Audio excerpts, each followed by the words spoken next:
Weder, baru aja kemarin kita ngerayain yang namanya Hari Pahlawan. Tapi di Hari Pahlawan tahun ini sedikit rasa berbeda ya. Kenapa? Yap, betul banget. Presiden Prabowo baru aja ngasih gelar pahlawan nasional buat 10 tokoh. Mulai dari Gus Dur, Soeharto, sampai yang terakhir, Marsina. Nah, nama yang terakhir tadi itu adalah nama yang paling menyentuh hati banyak orang, Der.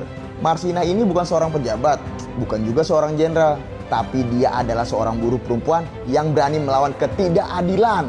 Bayangin aja nih, Der, di tengah hiruk-pikuk dunia politik dan nama-nama besar, ada sosok sederhana yang perjuangannya justru bikin bangsa ini berkaca.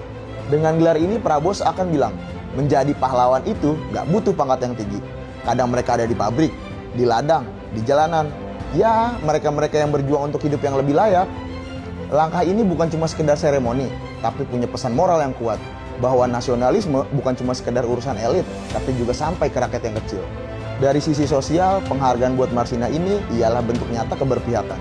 Ia menjadi simbol buruh, simbol keberanian, dan simbol harapan. Buat para pekerja di seluruh Indonesia, ini seperti bentuk pengakuan bahwa perjuangan mereka tidak sia-sia. Bahwasanya suara mereka juga didengar. Info lagi aja nih dari gua. Presiden Prabowo juga buktiin konsistensinya. Waktu Hari Buruh yang lalu, dia sempat janji bakal perjuangin Marsina untuk jadi pahlawan nasional. Dan sekarang Presiden Prabowo tepatin janjinya. Saudara-saudara, juga atas usul dari tokoh-tokoh buruh mereka sampaikan ke saya, kenapa sih pahlawan nasional nggak ada dari kaum buruh? Coba kalian berembuk, usulkan pahlawan dari kaum buruh. Pak, bagaimana kalau Marsina sepakat? Saya akan mendukung Marsina menjadi pahlawan nasional. Semoga langkah ini bikin masyarakat makin percaya, karena nunjukin sosok pemimpin yang gak cuma pintar ngomong, tapi juga berani ngebuktiin lewat tindakan nyata. Maknanya juga luas banget cuy. Buat para buruh, ini bukti kalau mereka bagian penting dari sejarah bangsa ini. Buat pemerintah, ini pengingat bahwa keadilan sosial juga harus nyata, bukan cuma jadi jargon doang lah. Dan buat kita semua, Marsina ngajarin kalau soal kepahlawanan nggak selalu tentang perang, tapi juga soal keberanian melawan ketidakadilan sekecil apapun perjuangannya.